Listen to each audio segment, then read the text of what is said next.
అయితే ఫస్ట్ అయితే తుపాకీ పట్టుకోవాలని ఆలోచన ఏం రాలేదు.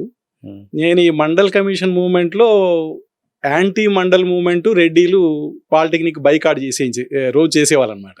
ఉమ్, తర్వాత బీసీలు, ఎస్సీలు దూర ప్రాంతాల నుంచి వచ్చి పెద్ద యూనిటీ ఉండేది కాదు.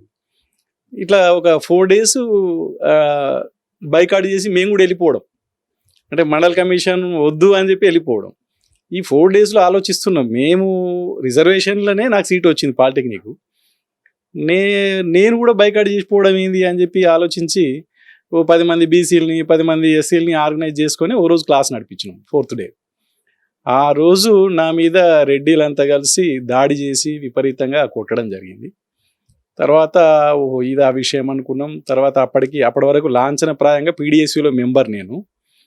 తర్వాత ఆ అంటే రోజు ఏ పీడిఎస్ అన్నా అప్పుడు కూడా పీడిఎస్ లో గ్రూపులు ఉండే విజృంభణ పీడిఎస్ వీరన్న దానికి అప్పుడు ప్రధాన కార్యదర్శి ఉండే, రాష్ట్ర ప్రధాన కార్యదర్శి ఉండే. అయితే పీడిఎస్ మండల్ కమిషన్కి అనుకూలం కనుక ఆ రోజు సాయంత్రం ఇక పీడిఎస్ మా జిల్లా కార్యదర్శి దేవదాసు అని ఉండే, ఆయన వచ్చేసి నన్ను పరామర్శించి నా మీద దాడి చేసిన వాళ్ళు దేవదాస్ అంటే నల్గొండ అతను. నల్గొండకి తర్వాత వచ్చిండు, ఉమ్, కానీ ముందు కరీంనగర్ జిల్లాలో పీడిఎస్యు అధ్యక్షుడు ప్రధాన కార్యదర్శి ఉండే అప్పుడు.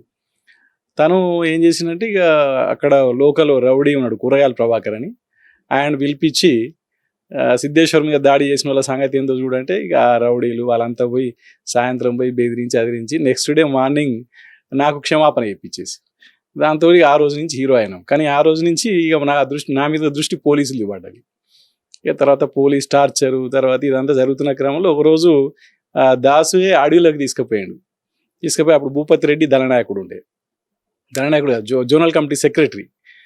ఆయన దగ్గర పోయినాక వెపన్స్ తర్వాత క్లాసు సమాజము ఇదంతా ఒక పొద్దంతా దగ్గర 2 రోజులు క్లాసు విన్న తర్వాత రైట్ ఈ చదువులు అవసరం లేదు ఇంకేం లేదు సమాజం మనం కూడా సాయుధ పోరాటంలోకి వెళ్ళిపోవాలని చెప్పేసి తర్వాత ఇక కొద్ది రోజుల తర్వాత నేను అండర్గ్రౌండ్ ఆర్గనైజర్కి వెళ్ళిపోయాను.